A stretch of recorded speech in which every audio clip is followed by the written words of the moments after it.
তো হ্যালো বন্ধুরা, কেমন আছো? আশা করছি সবাই খুব ভালোই আছো। তো আমার পরিবারের সকল বন্ধুদের অনেক অনেক স্বাগত। তো আজকে আরও একটা নতুন মিনি ব্লগ নিয়ে তোমাদের মাঝে হাজির হলাম। তো আজকে হচ্ছে শুক্রবার, আর শুক্রবার আজকে সকাল ঘড়িতে বাজে সকাল 9:30। তো 9:30টার সময় আমি তোমাদের সাথে আমি ভিডিও অন করলাম, মোবাইলটা অন করলাম। তো চলো এখন রান্নাঘরে যাই, দেখা যাক কি।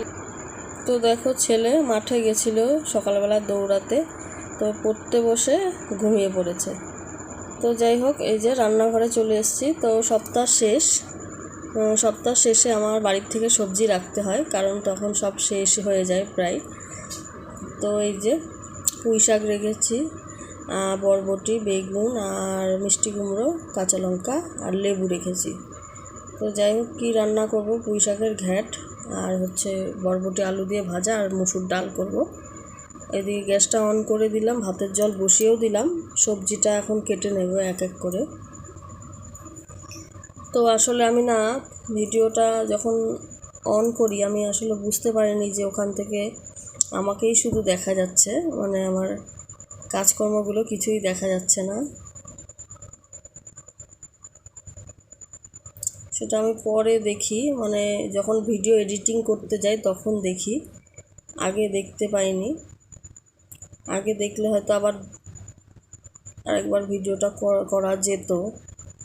যাই হোক, একটু মানিয়ে নিও, আমার এই ভিডিওটা একটু দেখো। আস্তে আস্তেই হবে, কারণ একবারে তো সব হয় না। আগে যেমন রিলস ভিডিও বানাতে গিয়ে আমার কেমন জানি হতো, এখন মোটামুটি অনেকটাই আয়ত্তে এসছে। তো ব্লগ ভিডিওগুলো সেরকমই হবে। তো এদিকে দেখো, রান্না খাওয়া শেষ।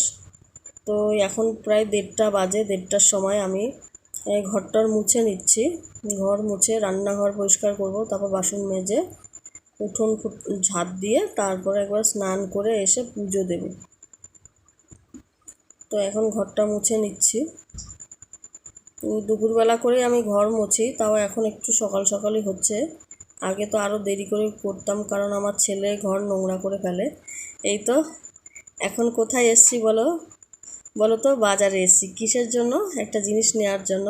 লক্ষ্মীর ভাণ্ডার জমিয়ে একটা জিনিস নিতে এসছি। এই তো, এটা দেখো, একটা ফ্যান এনেছি। তো ফ্যানটা দেখো ঘুরিয়ে কেমন ঘুরছে সেটা তোমাদের দেখাচ্ছি।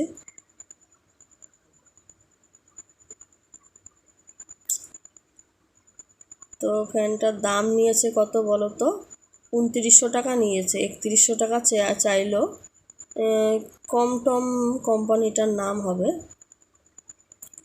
তো ভীষণ হাওয়া, আমার তো খুব ভালো লাগলো। তো কেমন লাগলো বলো ফ্যানটা? তোমরা অবশ্যই কমেন্ট করো, লাইক করো, শেয়ার করে দিও। আর ভালো থেকো, সুস্থ থেকো।